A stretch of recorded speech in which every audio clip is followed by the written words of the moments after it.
तारीख ହେଉଛି ମାର୍ଚ୍ଚ 1 ସ୍ଥାନ ହେଉଛି କୋଲକାତାର ଐତିହାସିକ ଇଡେନ୍ ଗାର୍ଡେନ୍। ଭାରତ ବନାମ ୱେଷ୍ଟଇଣ୍ଡିଜ। ଏହି ମ୍ୟାଚ୍ ହେଉଛି କର ବା ମର ବିଷୟ। ବିଜେତାମାନେ ସେମିଫାଇନାଲକୁ ଯିବେ, ପରାଜିତମାନେ ଘରକୁ ଯିବେ। କିନ୍ତୁ ଯଦି ଏହି ମ୍ୟାଚ୍ ଆଦୌ ନ ହୁଏ ତେବେ କ'ଣ ହେବ? ଯଦି ଇନ୍ଦ୍ର ଏହି କର ବା ମର ଯୁଦ୍ଧରେ ହସ୍ତକ୍ଷେପ କରନ୍ତି ତେବେ କ'ଣ ହେବ? ବନ୍ଧୁଗଣ, ସମଗ୍ର ଗଣିତ ବଦଳି ଯାଇଛି ଏବଂ ଟିମ୍ ଇଣ୍ଡିଆ ପାଇଁ ବିପଦର ଘଣ୍ଟି ବାଜିଛି। ଆଜିର ଭିଡିଓରେ ଆମେ ଗୁପ୍ତ ସମୀକରଣକୁ ଡିକୋଡ୍ କରିବୁ ଯାହା ବର୍ଷା ହେଲେ ଭାରତକୁ ବିଶ୍ୱକପ୍ରୁ ବାହାର ମଧ୍ୟ କରିପାରେ। କିନ୍ତୁ ଭିଡିଓଟି ଆରମ୍ଭ କରିବା ପୂର୍ବରୁ ଯଦି ଆପଣ ମଧ୍ୟ ଟିମ୍ ଇଣ୍ଡିଆର ପ୍ରଶଂସକ ତେବେ ଭିଡିଓକୁ ଗୋଟେ ଲାଇକ୍ କରନ୍ତୁ ଏବଂ ଚ୍ୟାନେଲକୁ ସବସ୍କ୍ରାଇବ୍ କରିବାକୁ ଭୁଲନ୍ତୁ ନାହିଁ। ପ୍ରଥମେ ଆସନ୍ତୁ ସରଳ ସମୀକରଣକୁ ବୁଝିବା। ସୁପର 8 ଟେବୁଲ ଏପରି ଏକ ସ୍ଥାନରେ ପହଞ୍ଚିଛି ଯେଉଁଠାରେ ଯଦି ଏବଂ କିନ୍ତୁ ପାଇଁ ପରିସର ଶେଷ ହୋଇଯାଇଛି। ଯଦି ଟିମ୍ ଇଣ୍ଡିଆ ୱେଷ୍ଟଇଣ୍ଡିଜକୁ ପରାସ୍ତ କରେ ତେବେ ସେମାନେ ସେମିଫାଇନାଲରେ ସ୍ଥାନ ନିଶ୍ଚିତ। ଯଦି ୱେଷ୍ଟଇଣ୍ଡିଜ ଜିତିଯାଏ ତେବେ ସେମାନେ ଯୋଗ୍ୟତା ମଧ୍ୟ ଅର୍ଜନ କରିବେ। ଠିକ୍ ଅଛି, କିନ୍ତୁ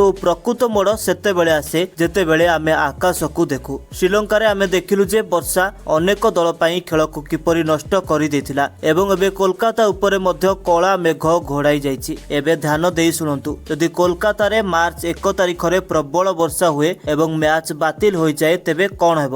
ଆଇସିସି ନିୟମ ଅନୁଯାୟୀ ଯଦି ମ୍ୟାଚ୍ ବର୍ଷା ହୋଇଯାଏ ତେବେ ଉଭୟ ଦଳକୁ 1 ପଏଣ୍ଟ ଲେଖାଏଁ ଦିଆଯିବ ଏବଂ ଏହିଠାରୁ ଟିମ୍ ଇଣ୍ଡିଆ ପାଇଁ ଦୁଃସ୍ୱପ୍ନ ଆରମ୍ଭ ହୁଏ। ପଏଣ୍ଟ ଟେବୁଲର ବର୍ତ୍ତମାନ ସ୍ଥିତିକୁ ଦେଖନ୍ତୁ। ଭାରତ ଏବଂ ୱେଷ୍ଟଇଣ୍ଡିଜ ଉଭୟଙ୍କ ପାଖରେ ବର୍ତ୍ତମାନ 2 ପଏଣ୍ଟ ଅଛି। ଯଦି ସେମାନେ ପ୍ରତ୍ୟେକ 1 ପଏଣ୍ଟ ପାଆନ୍ତି ତେବେ ସେମାନଙ୍କ ପ୍ରତ୍ୟେକ 3 ପଏଣ୍ଟ ପାଇବେ। ଏବେ ଆପଣ ଭାବୁଥିବେ ଯଦି ପଏଣ୍ଟ ସମାନ ହୁଏ ତେବେ ନିଷ୍ପତ୍ତି କିପରି ନିଆଯିବ? ବନ୍ଧୁଗଣ, ଏଠାରେ ନେଟ୍ ରନ୍ ରେଟ୍ ଆସୁଛି ଯାହା ବର୍ତ୍ତମାନ ଭାରତର ସବୁଠାରୁ ବଡ଼ ଶତ୍ରୁ। ୱେଷ୍ଟଇଣ୍ଡିଜର ନେଟ୍ ରନ୍ ରେଟ୍ ବର୍ତ୍ତମାନ +1.791 ଯାହା ବହୁତ ଶକ୍ତିଶାଳୀ। ଜିମ୍ବାୱେ ବିପକ୍ଷରେ 100 ରନ୍ର ବିଶାଳ ବିଜୟରୁ ସେମାନେ ଏହି ସୁବିଧା ପାଇଥିଲେ। ଅନ୍ୟପକ୍ଷରେ team India net run rate -0.100। ଦକ୍ଷିଣ ଆଫ୍ରିକା ବିପକ୍ଷରେ ସେହି ଦମଦାର ପରାଜୟ ମନେ ରଖିଛନ୍ତି କି? ସେହି ପରାଜୟ ଭାରତର ରନ୍ ରେଟ୍କୁ ଲାଲ ରଙ୍ଗରେ ଠେଲି ଦେଇଥିଲା। ଆସନ୍ତୁ ପଏଣ୍ଟକୁ ଯିବା। ଯଦି ମ୍ୟାଚ୍ ବାତିଲ ହୁଏ ତେବେ ପଏଣ୍ଟ ସମାନ ହେବ, କିନ୍ତୁ ଭଲ ରନ୍ ରେଟ୍ ଯୋଗୁଁ ୱେଷ୍ଟଇଣ୍ଡିଜ ଟେବୁଲରେ ଦ୍ୱିତୀୟ ସ୍ଥାନରେ ରହି ଯୋଗ୍ୟତା ଅର୍ଜନ କରିବ